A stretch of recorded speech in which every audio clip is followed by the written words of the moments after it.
इसरो ये कहानी है एक ऐसे सफर की जिसकी शुरुआत तो साइकिल से हुई थी, लेकिन आज ये आकाश और ब्रह्मांड की अनंत सीमाओं को माप रहा है। आइए जानते हैं इसरो की शुरुआत कैसे हुई और भविष्य में आने वाले इसरो के ऐसे मिशन जो भारत को अंतरिक्ष की महाशक्ति बना देंगे।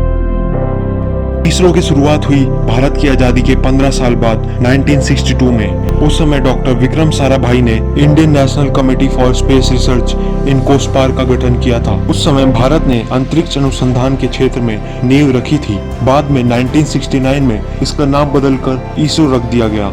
डॉक्टर विक्रम साराभाई के निर्देशन में त्रिवेंद्रपुरम के एक छोटे से गांव थुम्बा में भारतीय वैज्ञानिकों की एक टीम भेजी गई, जिसमें डॉक्टर एपीजे अब्दुल कलाम भी शामिल थे। उस वैज्ञानिकों की टीम ने अनुमति लेकर वहां के Catholic church Saint Mary Magdalene में अपनी वर्कशॉप खोली और बिशप के घर को अपना ऑफिस बनाया और स्टोर रूम और लैब्स के लिए गौशाला का प्रयोग किया गया। करीब 6 महीने के बाद नासा के नाइक अपाचे रॉकेट को असेंबल करके रॉकेट को साइकिल बैलगाड़ी की मदद से कोकोनट के खेतों के बीच बने लॉन्च पैड में पहुंचाया गया और 21 नवंबर 1963 को लॉन्च किया गया। और यह तो सिर्फ शुरुआत थी। इसके बाद इसरो ने कभी पीछे मुड़कर नहीं देखा। 1975 को भारत ने अपना पहला सैटेलाइट आर्यभट्टा को सोवियत यूनियन के रॉकेट की मदद से लॉन्च किया। आखिरकार 18 जुलाई 1980 को भारत ने खुद का रॉकेट बना लिया, जिसका नाम था rocket SLV। Satish Dhawan space centre से इसका सफल परीक्षण किया गया और साथ में रोहिणी सैटेलाइट का भी प्रक्षेपण किया गया। वो एक जमाना था, लेकिन आज का इसरो काफी आगे निकल चुका है। अब इसरो कामयाबी के उस मुकाम पर खड़ा हो गया है जहाँ से उसकी उड़ान बेहद कठिन और चुनौतीपूर्ण होगी, जो अंतरिक्ष में केवल बड़े बड़े कीर्तिमान ही नहीं स्थापित करेगा, बल्कि वह विश्व गुरु की कीर्ति पताका लहराते हुए भारत को अंतरिक्ष की महाशक्तियों में से एक बना देगा। तो बढ़ते हैं इसरो के ऐसे ही जबरदस्त मिशनों की ओर, जहां आप तेजस्वी भारत की विश्व गुरु वाली छवि देखकर भौचक्के रह जाएंगे और आप भारतीय वैज्ञानिकों को सलाम करेंगे।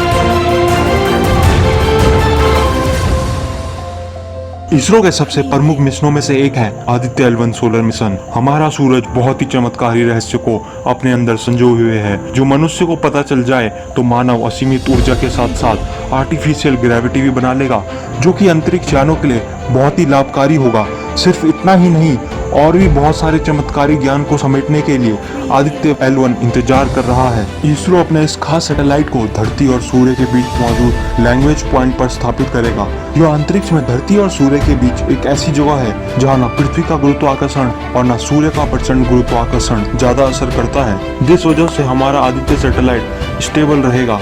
आदित्य L1 का मकसद सूरज की सबसे ऊपर सतह कोरोना और क्रोमोस्फीयर का शोध करना होगा। यह ऐतिहासिक सैटेलाइट हमें हाइड्रोजन फ्यूजन को काफी करीब से समझने में मदद करेगा। यह तकनीक एटम बम के लिए इस्तेमाल होती है। बस इतना ही नहीं, यह हमें नए किस्म के पार्टिकल्स को खोजने में मदद करेगा। साथ ही साथ ये सोलर स्टॉर्म्स के बारे में भी जानकारी इकट्ठा करेगा। अगर आदित्य L1 सूर्य में छुपे रहस्य और ज्ञान को खोज रहा होगा, तो उधर इसरो भारत को अंतरिक्ष की सबसे बड़ी ताकतों में शामिल करते हुए अपना मानवीय मिशन अंतरिक्ष में भेजेगा, जो कि व्योमनॉट्स कहलाएंगे। जैसे अमेरिका के अंतरिक्ष यात्रियों को एस्ट्रोनॉट्स कहा जाता है और वहीं रशिया के अंतरिक्ष यात्रियों को कॉस्मोनॉट्स कहा जाता है, उसी तरह भारत के अंतरिक्ष यात्रियों को व्योमनॉट्स कहा जाएगा। इन व्योमनॉट्स इसरो द्वारा निर्मित गगनयान में बैठकर अंतरिक्ष में जाएंगे। इस कार्य के लिए इंडियन एयरफोर्स ने 10 व्योमनॉट्स का चुनाव किया है, जिनकी ट्रेनिंग रशिया में दी जा रही है, जिसमें से 3 व्योमनॉट्स मिलेंगे जो 7 दिन तक अंतरिक्ष में कुछ महत्वपूर्ण शोध कार्य करेंगे। इस मिशन के लिए इसरो ने अपने खुद के स्पेस सूट डिजाइन करे हैं। यह मिशन भारत को आत्मनिर्भर महाशक्ति बना देगा और इसी के साथ ही भारत दुनिया का चौथा ऐसा देश बन जाएगा जो अपने खुद के बलबूते पर इंसानों को अंतरिक्ष में भेजेगा। यह एक ऐतिहासिक कदम होगा भारत के अपने खुद के स्पेस स्टेशन की ओर, क्योंकि इसरो के चीफ के सिवन पहले ही बता चुके हैं कि उनका विचार यहीं पर रुकने का नहीं, बल्कि भारत का अपना खुद का अंतरिक्ष स्पेस स्टेशन बनाने का है, जो कि 20 टन का होगा।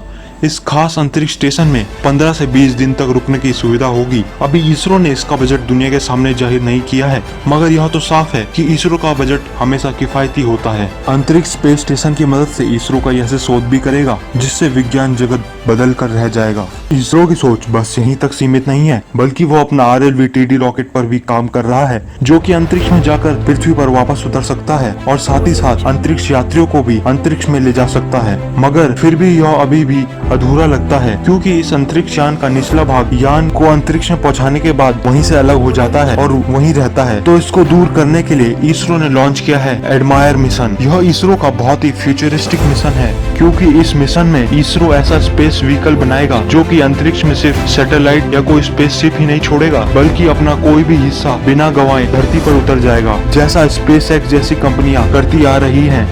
यह बेहद ही खास किस्म के रॉकेट होते हैं जो एक बार बंद होने के बाद दोबारा चालू किए जा सकते हैं। यह रॉकेट अंतरिक्ष में जाने के बाद थोड़ा सा ईंधन बचा के रखता है, जिसका प्रयोग पृथ्वी पर वापस उतरते हुए पृथ्वी के वायुमंडल में प्रवेश करते हुए होता है। वायुमंडल में प्रवेश करते ही इसका इंजन ऑन कर दिया जाता है ताकि यह रॉकेट स्थिरता पूर्वक नीचे उतरे। रॉकेट को हवा में स्थिर और सीधा बैलेंस करने के लिए इसके नीचे फिन्स लगे होते हैं। इसरो ने इंटरनेशनल कॉन्फ्रेंस और कई सेमिनारों में कुछ इस तरह का मॉडल दिखाया है, जिसमें बैलेंस के लिए रॉकेट के नीचे कुछ फिन्स लगे हुए थे और उतरने के बाद खड़े रहने के लिए रॉकेट के नीचे लाइव स्टैंड लगे हुए थे, जिन्हें कंट्रोल करके रॉकेट को वर्टिकली लैंड किया जा सकेगा। रॉकेट अपने निर्धारित स्थान में लैंड हो, इसके लिए लेजर एल्टीमीटर का प्रयोग किया जाएगा, जिसका प्रयोग भारत ने चंद्रयान 2 की रोबोट लैंडिंग के लिए भी किया था। यह एक बहुत ही ऐतिहासिक कदम होगा। इसरो पहले ही दुनिया में अपनी सस्ती और बेहतरीन टेक्नोलॉजी के लिए जाना जाता है। इसके बाद PSLV, GSLV जैसे जाने माने प्रसिद्ध लॉन्च व्हीकल भी अत्याधुनिक हो जाएंगे और बल्कि वो बहुत ही सस्ते हो जाएंगे। इनको दोबारा से प्रयोग में लाया जा सकेगा। वैसे ही इसरो की R&D टीम फाल्कन हैवीवेट की ही तरह एक ऐसा रॉकेट डिजाइन कर रही है जो कि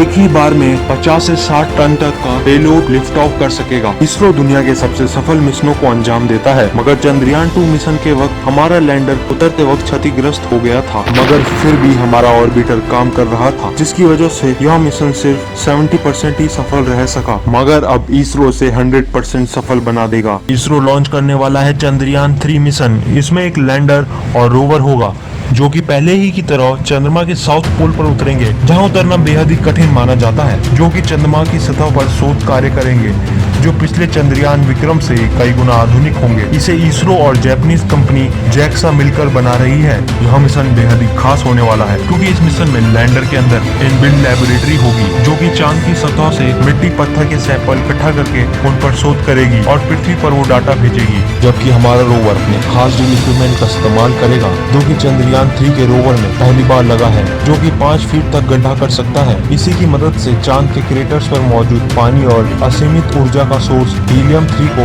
ढूंढा जाएगा, जो कि चांद की सतह पर हजारों करोड़ों साल से अनगिनत मात्रा में जमा हुआ है। यह धरती की ऊर्जा की कमी को दूर कर सकता है। इस मिशन में काफी हद तक यह भी संभावना है कि चांद की सतह पर उतरा लैंडर न केवल सिर्फ चांद के सैंपल इकट्ठा कर धरती पर डाटा भेजेगा, बल्कि वह चांद से सैंपल इकट्ठा कर धरती पर वापस भी आएगा। अगर ऐसा हुआ तो इसरो एक बार फिर दुनिया के सामने भारत का लोहा मनवाने में कामयाब हो जाएगा। मगर एक बात तो तय है कि इस मिशन में इसरो उम्मीद से भी आगे निकल जाएगा। इसरो आम दुनिया से कई गुना आगे सोचता है। अभी आपने सिर्फ इसरो के चंद्रयान 3 रोवर के बारे में ही सुना है, मगर इससे भी कई गुना आगे इसरो ने चांद पर बेस बनाने का प्लान बना रखा है, जिसमें चांद की मिट्टी का प्रयोग करके चांद में बड़े बड़े इग्लू बनाए जाएंगे, जो कि चांद में मौजूद कैंप की तरह होंगे। इसके लिए इसरो अपने रोवर्स की मदद लेगा। चांद पर 3D प्रिंटर हर रोवर्स की मदद से यह इग्लू चांद की ही भूमि पर चांद की ही मिट्टी से बनाए जाएंगे। पहले ही इसरो के साइंटिस्ट ने इसके 5 मॉडल तैयार करके रखे हैं। यह ऐसे इग्लू नुमा कैंप हैं जो कि चांद की सतह पर बनाए जा सकते हैं।